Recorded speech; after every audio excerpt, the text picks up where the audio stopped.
Saking tidak menguasai dalil, ada dalil sahih itu disebut bid'ah. Kan aneh.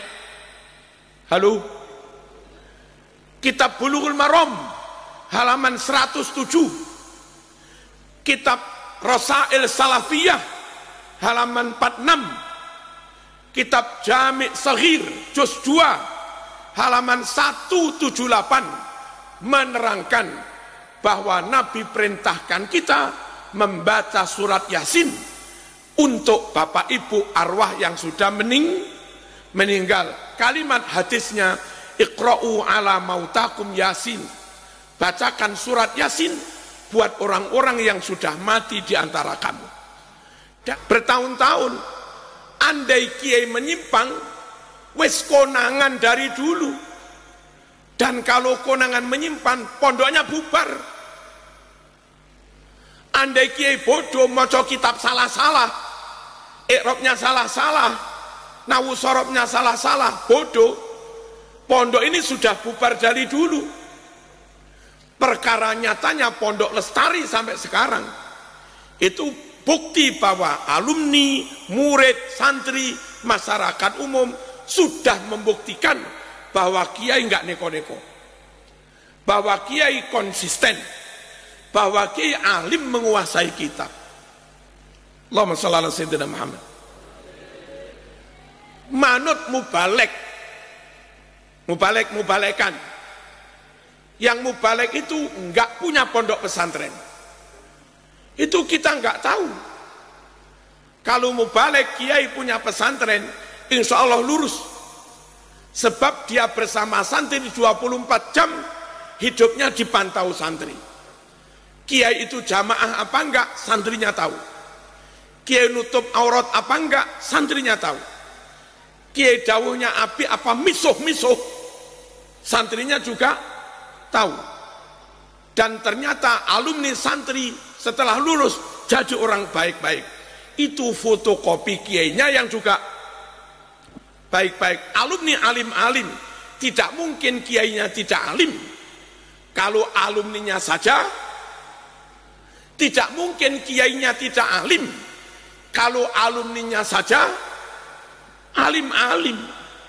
Nah, perkara ada orang ustadz mubalik atau apalah nggak punya pesantren, ceramah pulang, ceramah pulang, ceramah pulang, di rumah jamaah apa enggak ada yang tahu.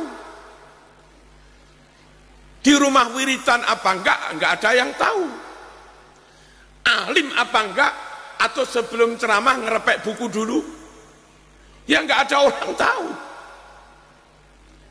Kalau bukan kiai enggak meyakinkan. Kalau kiai plosolir boyo sini, tidak alim tidak bisa. Kalau tidak alim pondoknya bubar dari dulu. Tidak konsekuen, enggak konsisten, enggak bisa.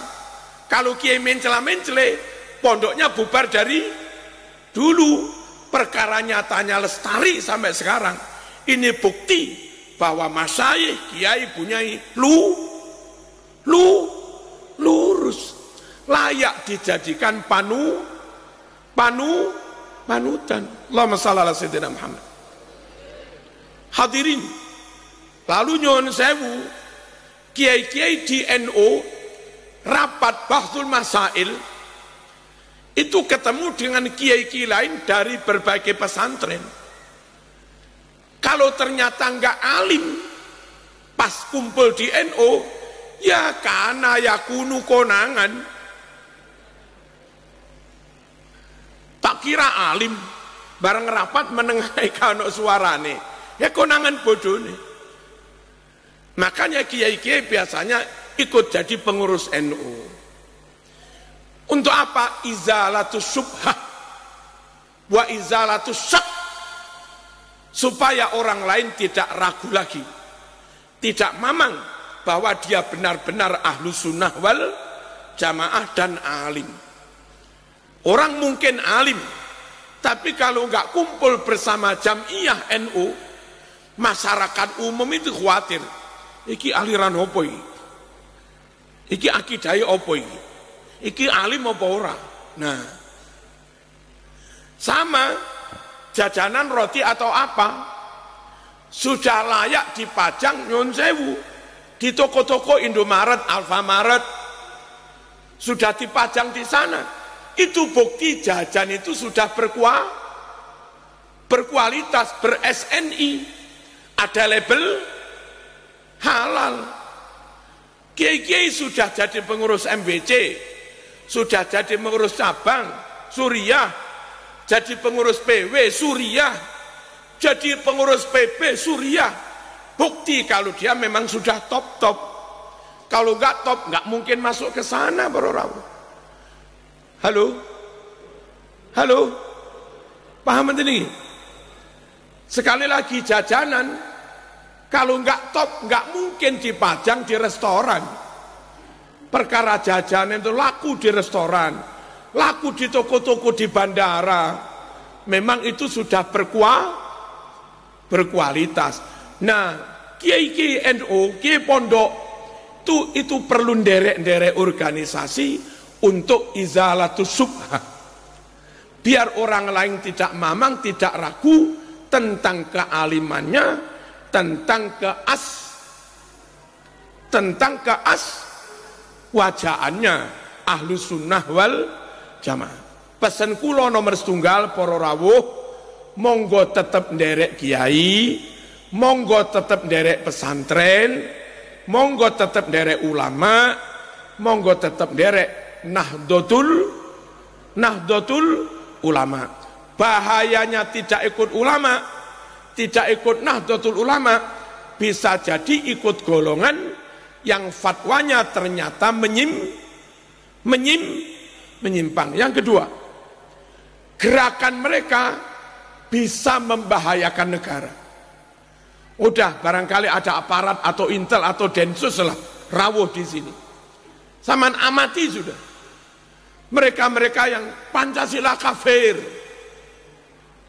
NKRI tauhid, Presiden tauhid, Polri tauhid, TNI tauhid, Bupati tauhid, ngebom dar. Pastikan mereka tidak ikut ulama. Yakinlah mereka bukan nahdlatul ulama. Nyata Timur Tengah, negara Timur Tengah yang melakukan pembiaran berkembangnya aliran-aliran liar di luar kendali para ulama,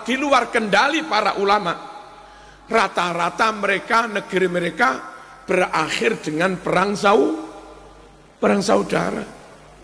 Libya setelah banyak Wahabi, aliran liar, gak gelem manut ulama, perang saudara, presidennya mati. Irak perang saudara, Saddam mati. Afghanistan perang saudara, kudeta. Sekarang oleh Taliban, kelompok begitu-begitu. Suriah hancur. Ingin Pemalang hancur? Pengen buatan ini Indonesia hancur. Lek pengen monggo, ora usah manut kiai, ora usah manut pondok, ora usah manut NU, melok sing liar-liar niku mawon, Pun. Insyaallah 50 tahun keturutan wis. Anakmu putumu pateni wong. Perang saudara. Jangan ikut gerakan di luar NU, khawatir arahnya membahayakan kedaulatan negara dan sudah terbukti. Allahumma shalli ala sayyidina Muhammad. Yang ketiga, para rawuh, beberapa gerakan di luar NU itu kalau ternyata jaringannya liberalisme bisa membahayakan iman. Kalau ternyata itu jaringannya Wahabisme membahayakan iman. Mengapa membahayakan iman? Karena kalau ternyata golongan di luar NU itu masuk dalam jaringan Islam liberal, itu pendirinya bukan muslim, pendirinya, bosnya non-muslim, namanya Stephen Hawking, agamane Kristen. Kalau sampai saya panjenengan, anak panjenengan, derek-derek ngoten niku, itu sebetulnya tidak ikut ajarannya Kanjeng Nabi, itu ikut ajarannya Stephen Hawking, Kristen. Lah ya membahayakan iman dah. Atau kalau nderek Wahabi, Wahabi nyun sewu didirikan oleh Muhammad bin Abdul Wahab. Tapi si Muhammad bin Abdul Wahab ini berguru kepada Jeffrey Hamper. Dia intelijen dari kerajaan Inggris, beragama Yahudi, alumni dari Madrasah Babawiyah, sekolah madrasah pastoral milik Vatikan, khusus untuk menggodok calon orientalis. Itu namanya Jeffrey Hamper, alumni situ. Gurunya Muhammad bin Abdul Wahab. Si bin Abdul Wahab mendirikan golongan Wahabi. Kalau anak-anak sampean ikut gerakan aliran liar, ternyata setelah dianalisa anatomi gerakannya merujuk kepada Wahabi, ujung-ujungnya Jeffrey, siapa tadi? Kok lali? Jeffrey Hamper. Dari mana Marzuki dapat keterangan ini? Dari browsing internet. Plus dari kitab An-Nusus Al-Islamiyah, itu bunga rampai, ditulis oleh banyak kiai. Si penulisnya antara lain Ki Muhammad Fakih, Mas Kumambang Gresik, Ki Maimun Zubair Sarang, Ki Abdul Aziz Mashuri Jombang, dan Syekh Hasan Ulwani, mufti negara Australia. Nulis buku An-Nusus Al-Islamiyah, di situ halaman 12 menerangkan bahwa pendiri Wahabi itu Muhammad bin Abdul Wahab. Dia punya pikiran nyeleneh, merusak Islam, ngaco Islam. Memang dia murid dari Jeffrey Hamper. Bahaya. Ikut gerakan di luar NU, kalau ternyata liberalisme, Stephen Hawking. Kalau ternyata radikalisme, Wahabi, Jeffrey Hamper. Membahayakan iman. Gak mungkin Yahudi gak mengancam iman. Gak mungkin Kristen gak mengancam iman. Wong itu nas Quran kok. Walan tarda ankal yahudu walan nasara hatta tattabi'a millatahu. Kaum Yahudi, kaum Nasrani, kata Quran, gak akan rela, gak akan berhenti mempengaruhi kamu sampai kamu ikut mereka. Allahumma shalli ala sayyidina Muhammad. Hadirin, terus apa ciri Wahabi itu? Karena di Indonesia itu Wahabi itu nggak pakai merek Wahabi.